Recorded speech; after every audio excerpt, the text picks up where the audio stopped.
This state-funded public school in the capital, Monrovia, has more than 3,000 pupils aged 5 to 16.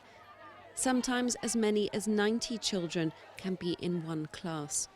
Principal Thelma Wordsworth says there's not enough money for even the basics.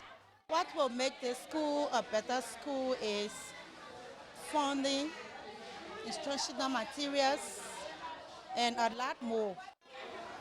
Back in 2013, Liberia's president called the public education system a mess. Although the majority of kids do now register for school, dropout rates are high. Results are some of the worst in the region. The Ministry of Education admits it simply doesn't have the resources to quickly improve the situation. My ministry has a challenge with management, monitoring and evaluation. It would take us years to build that capacity. For poor children, particularly outside of Monrovia, they cannot wait for 30, 40 years. So we want to partner with private providers who have been proven to do a good job. That private provider is Bridge International Academies. From September, they will test a pilot scheme, taking over the running of 50 state primary schools.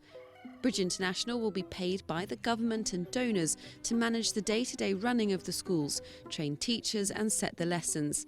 As public schools, education would be free. Many parents support the move. The government institutions, when they come in for educational system, you don't see any seriousness into that. You see, so for me, it would be better to privatize our school system. If you have private institutions taking over the government institution, and if they are going to improve on those kind of things, well, it would be fantastic. If it would be free, then it would be much better. Because for someone who can't afford private school, that's why we send the children to government school.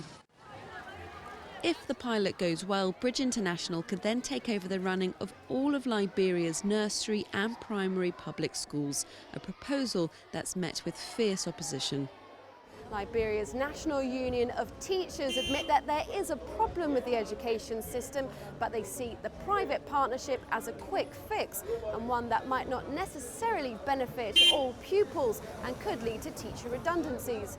Even the United Nations has weighed on the issue, with the Special Rapporteur for the Rights to Education calling the plan unacceptable and saying that it's an abdication of the government's chief responsibility to provide a good quality, free education. But Bridge International's co-founder says such criticism is to be expected. If you have worked in education for more than a day, you would not be surprised by special interests trying to protect the status quo. 2 out of 3 girls are illiterate after graduating from primary school. Is that a future this country wants? Is that a future that the UN Special Rapporteur should want? The pilot scheme will run for a year. If it's approved and goes nationwide, this would be the biggest outsourcing of state education that Africa has ever seen.